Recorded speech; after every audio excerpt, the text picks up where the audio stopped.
Hello and welcome back to the channel. It is so good to be back. I just want to say thank you to all of you that have subscribed. We've got 1,000 people on the channel now. That is absolutely immense and I'm so grateful. So thank you to every single one of you that has joined the channel so far. Make sure you stick around to the end of the video because I've got a little thank you for getting us up to 1,000 subscribers in this amazing community. You know that I love football, right? And we're going to get right into it today. Go through Chelsea's transfer business so far. Have a look at what's working, have a look at what's not working, and then also at the end of the video what I want to do is go through one by one the players that have come in so far, give them a rating out of 10 and see what you guys think. But let's get straight into it. We are talking about Lewis Hall first. So apparently what's happening with Lewis Hall is that he's going out on loan with a mandatory and obligation to buy for 35 million and he's off to Newcastle. What's interesting and what has come out in recent days is that he has a connection with Newcastle, and that goes back to his family. His father and his grandfather apparently have connections back up north. And my pal True Geordie is going to be absolutely chuffed with this one, and we as Chelsea fans are going to be gutted because we are losing an 18-year-old academy product who can play in multiple different positions. And I think we're all right now tearing our hair out because we are gutted to see a guy of this quality leave the football club. But let's go through it. Let's go through the pros and cons and see if this transfer is as bad as it seems. So what are the cons? Well, we're losing an academy product with lots of potential. Obviously, we hate to see some of our best homegrown players leave the football club. And that's especially hard with players like Lewis Hall, who has this amazing potential. And we all believe that he is going to be playing for England one day and he has that ability to be a top quality Premier League player. But with these players, you never quite know how big that potential is going to be. And so while we all rate him right now, is his ceiling as high as that? It's very difficult to say. But I think all of us at the moment are judging this based on the potential alone. And he's obviously very versatile. We've seen him for the majority of his time at Chelsea so far, playing at left back. And he's played very well there. Obviously, one of his biggest strengths is being able to whip the ball in. And some of the highlights that we've seen from him where he has connected with amazing crosses, and our forwards have let him down last season, were immeasurable. There were quite a few of them. So from that perspective, he's obviously very quality on the left-hand side. But he's also very capable as a central midfielder as well. And ultimately, he wants to be playing there, doesn't he? So again, we're losing out on some versatility, and we need that in the squad right now. We need players that can fill in multiple positions. And I think the hardest thing really is that we all believe that he is really good quality, and we believe that he could muck it in the first team. But what we've done this summer is pad the team full of centre mids, and also he's got 3 players above him in terms of a left back.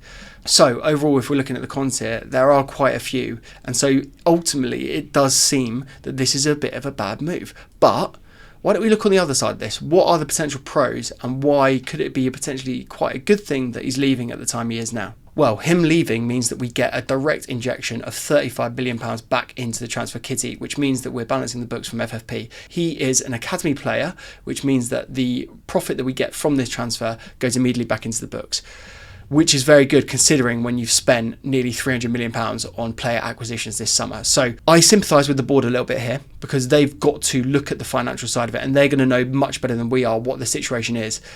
By all accounts, the situation isn't the best position that it could be in, and we do need to sell players. So they're looking at players like Chalobah, they're looking at players like Gallagher, and then obviously Hall is one of them as well, and potentially players like Maatsen as well. So we're going to have some very tough times now as Chelsea fans. We're going to have to sanction some of these players to go. And quite frankly, I don't want players like Chalobah and Gallagher to go because they are the heart of this team and we value them quite highly. But Lewis Hall seems like it's going to be one of the first out the door.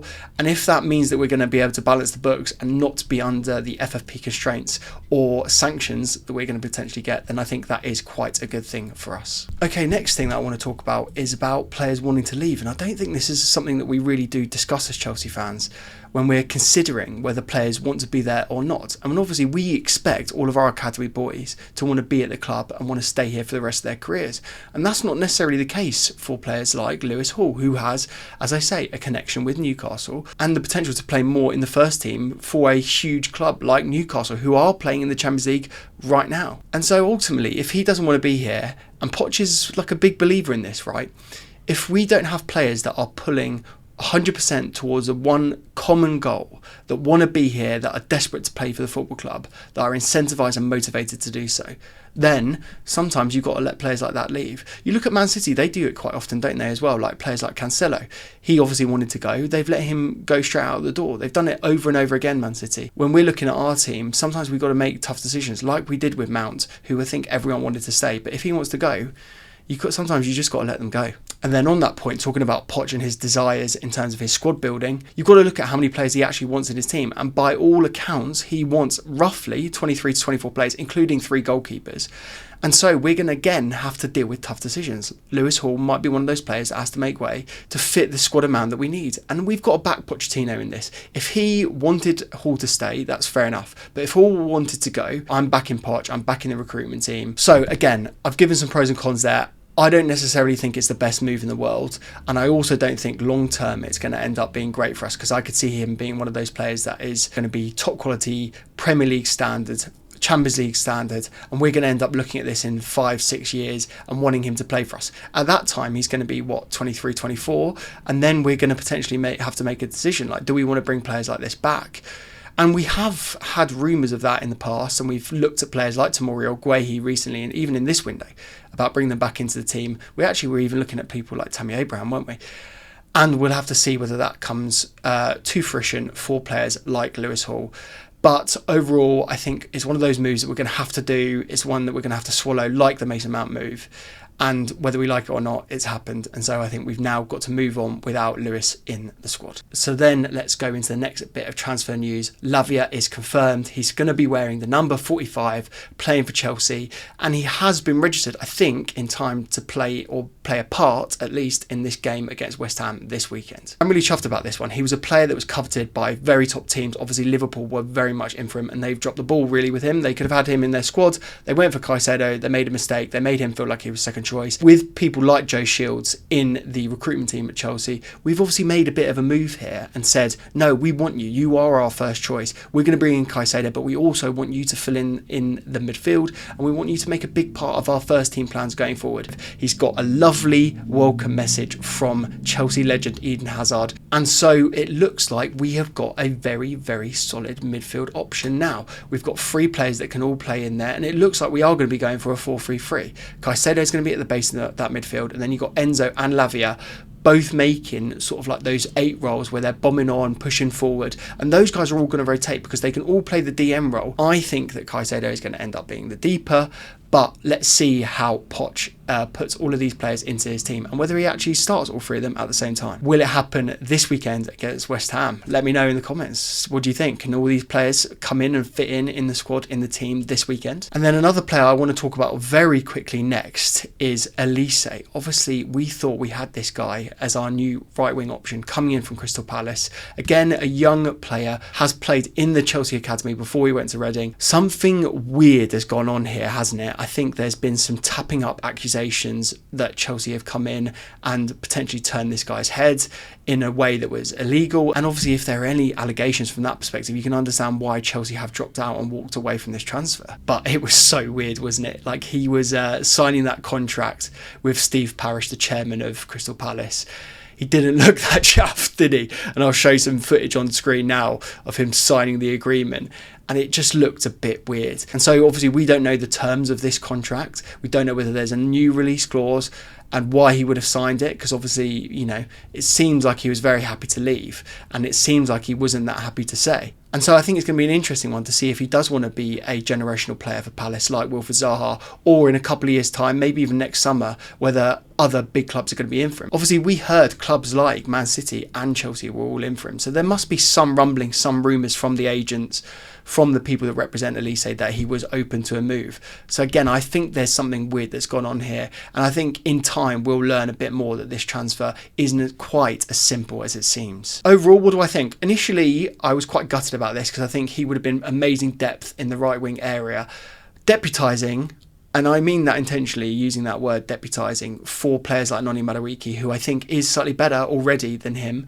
But I think what we've got to be careful of in terms of the squad planning, and this is really, really important now, especially when we're hoarding players like we are and bringing in 19-year-old kids from Brazil, is that we don't block pathways for these young players. We've got people coming through like an Angelo, right, for example, who's gone on loan to Strasbourg, and is going to be a quality player. We saw him in pre-season. He actually was knocking on the team for me. And I, to be honest with you, was thinking about it, might not have let him go out on loan. And I know he's so young and obviously he's going to develop in France. But he looked like he had the quality to play for Chelsea.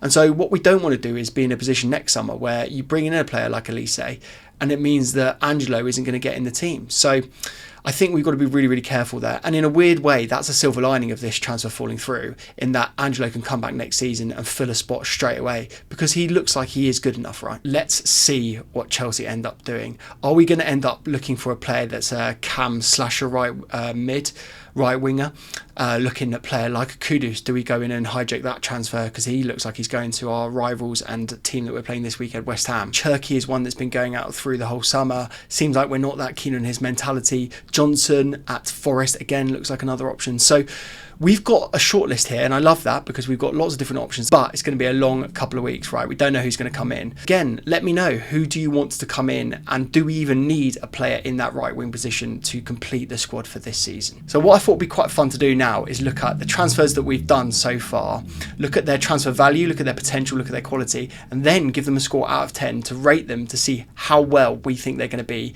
as transfers for this season and beyond. So let's get right into it with the first one is Caicedo. Obviously, he was our biggest transfer of the summer. We have paid a pretty penny for this guy, 116 million euros.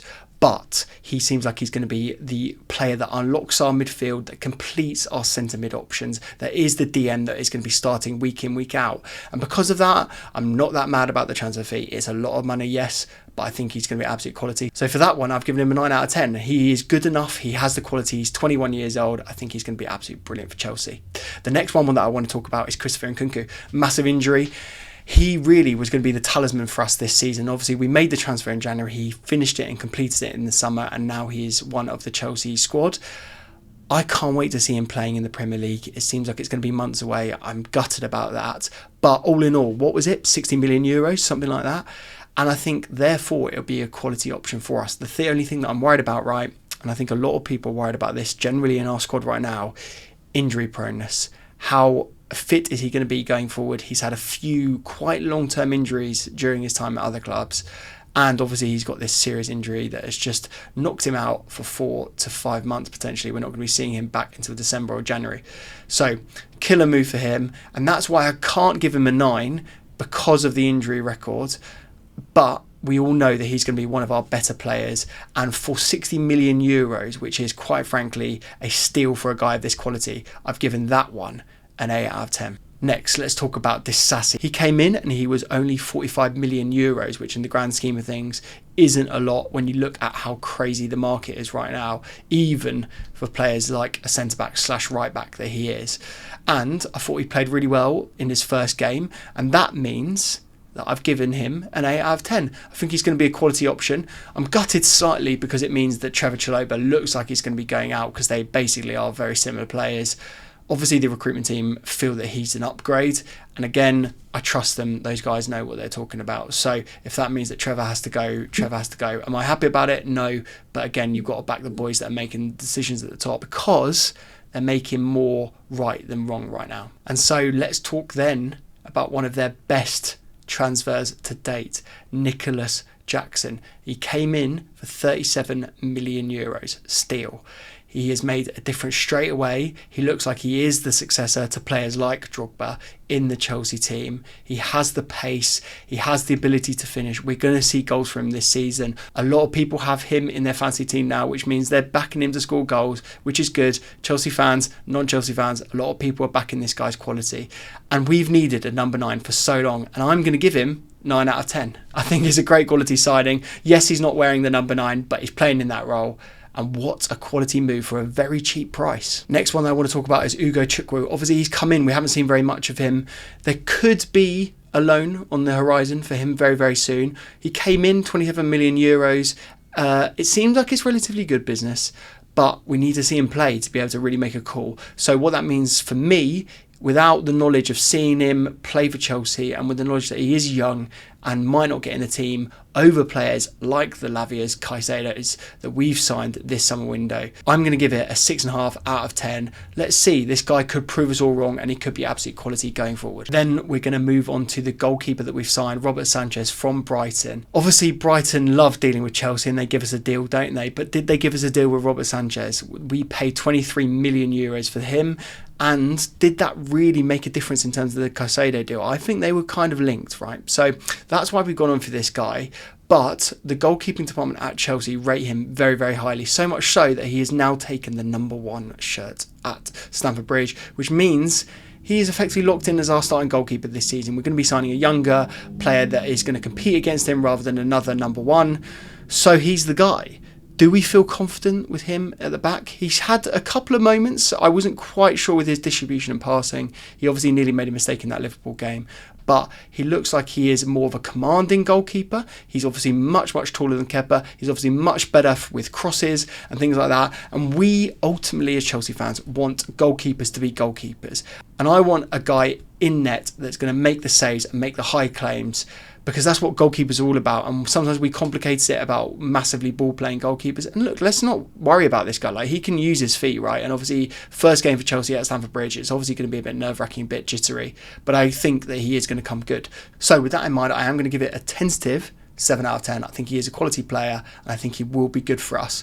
I'm just not sure if he's like that level that we need him, like that huge quality that we need him to be right now. And then we go to Brazil. We got Angelo that came into Chelsea. He tore it up in pre-season, didn't he? I thought he looked really, really good. He was playing on the right-hand side. He's a left-footed player, cutting in on his left foot, getting those Robin vibes back in the day. And I think he is going to be a brilliant player for us in the future because he's on loan in France, as I say, right now. And I think he has got the quality. So I'm going to give him an 8.5 out of 10. I think that's a really astute signing. 15 million euros is not that much. And, you know, look, I'm a Football Manager player, right? What I do in every Football Manager save is go to South America and find these young wonder kids because it is fun. It is simple as that. And so our recruitment team are having fun right now. And they have made a very good signing with this guy. So yeah, 8.5 out of 10. I think that is a good buy. And then last but not least, this guy could end up being a saviour for our season with the injury to Reece James. What a absolute blow that is for us and our season. But this is why we signed Malo Gusto. He has come in from Lyon in France. He looks like he's quality. He's been waiting for his chance, and he's going to get that chance sooner rather than later. I thought that was a really, really good buy. 25 million euros is not a lot of money for him. And so I'm giving him a 9 out of 10. I think that is a very quality signing for our recruitment team, and I think they've done a really good job. So overall, what do we think? Like, transfer review so far, there's a lot of 9s, there's a lot of 8s. You know, I think that's very, very good from our boys, and I'm chuffed with it. And that's why I'm giving them a lot of credit, right? And I'm not getting on their back when they're making sales like they have done for Lewis Hall, because overall, I think they've done very, very good business. Overall, window, what, 8 out of 10? I think that's good. So that is the video for today, and I wanted to say thank you to all of you, all 1,000 of you that have followed the channel so far, and I promised that I would give you something back. So what I'm going to do is a giveaway. You guys know that I run a clothing company called Elysee, which is the home of independent streetwear. And what I'm going to do is give away a free t-shirt to one lucky winner. All you have to do is make sure that you're subscribed to this YouTube channel. Go and follow me on Instagram, josh.aveste, and make sure you comment on the post that I'm going to put up about Lavia signing for Chelsea. And just give me a comment. Just go, come on, Chelsea. To enter this, though, you need to make sure that you're over 18 and you're in the UK. Only people in the UK can enter. I'm sorry for everyone watching all around the world. Doesn't mean I don't love you, just means it's going to be easier for me to send you this tea. So again, if you do want to get involved, sub to the channel, follow me on Instagram, and then comment on the Lavia post and just say, come on, Chelsea. And I will pick one of you at random to win that free t-shirt of your choice. And yeah, that's a big thank you for me. I'm hugely, hugely grateful for the support. It's been absolutely mad. I can't quite believe it. And I love it. football is my life, and talking about it is absolutely brilliant. And I thank you so much for joining that journey. And there's going to be a lot more content this year. And before I go, what I'll say is as well, I'm going to be on the kickoff tomorrow. So make sure you sub to the Kickoff YouTube channel. We're going to be live from 7:30. I want to see some of you in the chat. It will mean the world to me if you join us. Thank you so much for watching. I'll see you soon.